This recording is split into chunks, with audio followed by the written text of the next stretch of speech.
سلامونه دوستانو، په دې هیله چې ټول به راته روغ او جوړ یاست. د افغانستان کرکټ ملي لوبډلې په دویمه نړیواله شلاوریزه لوبه کې د هندوستان لوبډلې څخه ډېره ستره ماتې وخوړله. په دغه لوبه کې افغان لوبډلې په خپل سکواډ کې 4 الراونډرانو ته چانس ورکړی و چې په بیټینګ کې چانس ورکړي، خو په بالینګ کې هغسې چانس ورنکړي لکه څنګه چې ورته پکار وه.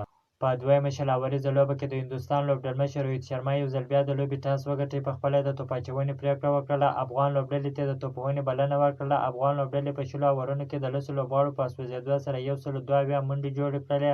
د افغانستان په توپوهنه کې رحمان الله ګربز، ابراهیم ځدران ډېره خرابه ناکامه توپوهنه وکړله چې په پیل کې خپلې ویکټې ډېر ژر د لاسه ورکړله. داسې ګلبدین نایب یې ډېره زبردسته لوبه وکړله چې 50 منډې جوړې کړلې.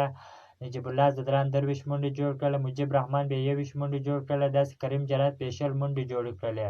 د 102 منډو هدف په تعقیب کې هندوستان لوبډلې ډېره خوندوره په زړه پورې توپوهنه وکړله چې د 4 لوبغاړو په سوځېدو سره 15.4 اورونو کې یاد هدف ترلاسه کړي. افغانستان لوبډلې ته په 6 ویکټو ستره ماتې ورکړه.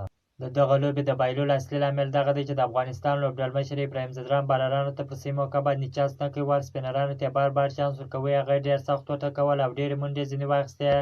تاسو وګورئ چې نوین الحق فضل حق فاروقي په پیل کې ډېره خوندوره په زړه پورې توپ اچونه وکړله چې دواړو یوه ویکټه واخیستله، خو بیا هم د افغانستان سره 3 تیز الراونډران ورسره وو، هغو ته چانس نه ورکوي. ګلبدین نایب، عظمت الله عمرزی، کریم جنت چې کم وخت بالینګ ته راغلی 2 ویکټې واخیستلې، خو بیا هم ګلبدین نایب او عظمت الله عمرزي ته هېڅ د بالینګ چانس نه ورکول سو.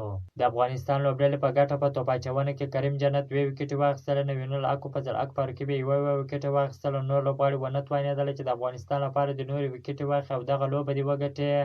افغانستان په دویمه شلاوریزه لوبه کې هم د هندوستان څخه ماتې وخوړله. دریمه شلاوریزه لوبه بیا پر 12 تاریخه ترسره کیږي.